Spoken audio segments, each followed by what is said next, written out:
7 juillet 2025, je viens de terminer une canalisation par écriture automatique, donc je me suis servi de la médiumnité pour y arriver.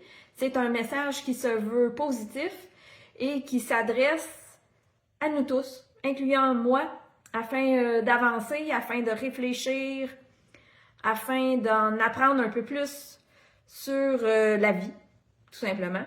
Donc, si vous êtes de ces personnes qui se posent un peu plus de questions, qui veulent aller plus loin, qui sont déjà sur un chemin d'éveil, bien, je vous suggère d'écouter la guidance du 7 juillet 2025. Chères âmes, que la paix soit en vos cœurs, malgré les temps incertains. Que la vie vous apporte la joie sereine de vivre sur cette terre divine et amour. La terre nous porte tous, nous les humains. Elle nous soutient, nous nourrit, nous supporte. Elle nous fait voir tellement de beauté et de magnificence par sa nature, sa faune, sa flore et sa diversité en humain.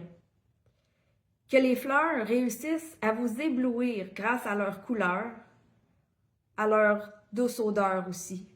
Que les animaux vous enseignent la résilience grâce à celle dont ils font preuve, en s'adaptant bon gré, mal gré, aux mouvances et aux changements de leur milieu de vie et au bouleversement de leurs écosystèmes. La terre, elle, refleurit toujours, année après année, malgré tout ce qui se passe.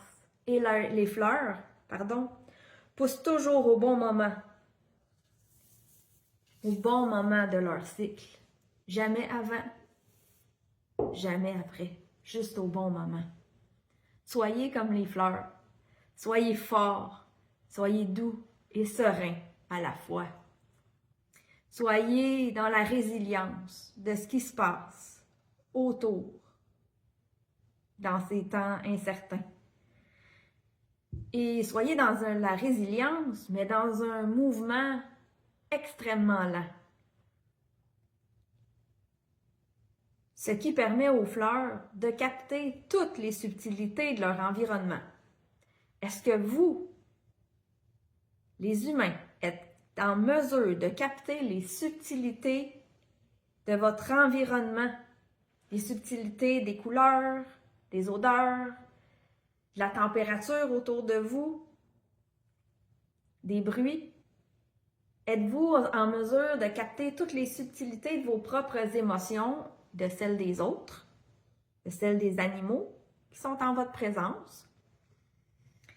Est-ce que la vitesse effrénée de votre cycle de vie, donc de votre journée, est tellement effarant qu'il ne vous est plus possible de toujours capter l'essence et les subtilités des choses, des lieux, des gens qui vous entourent? Alors, si c'est difficile pour vous de capter toutes ces subtilités, ou si jamais c'était impossible, alors s'il vous plaît, la guidance nous dit ceci.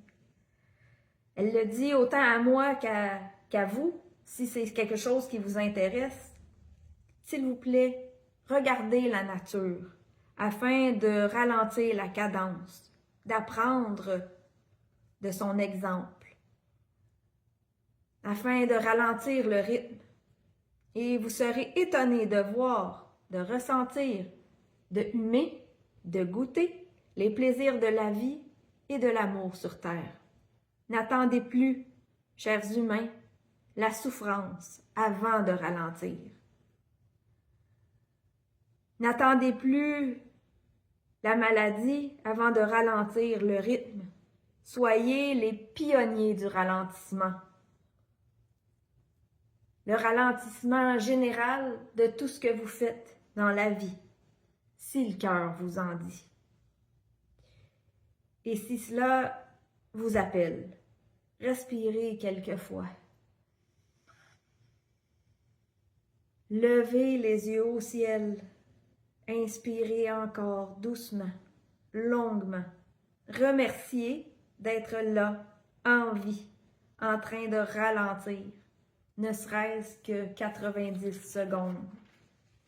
Et ce 90 secondes, eh bien, il pourrait être le premier d'une longue suite de ralentissements ou de mini-pauses en pleine conscience.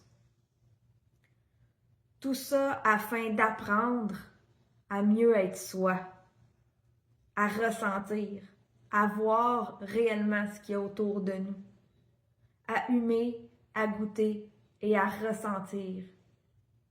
Ressentir. Tout cela pour apprendre à être en conscience dans la vie de tous les jours. Namasté.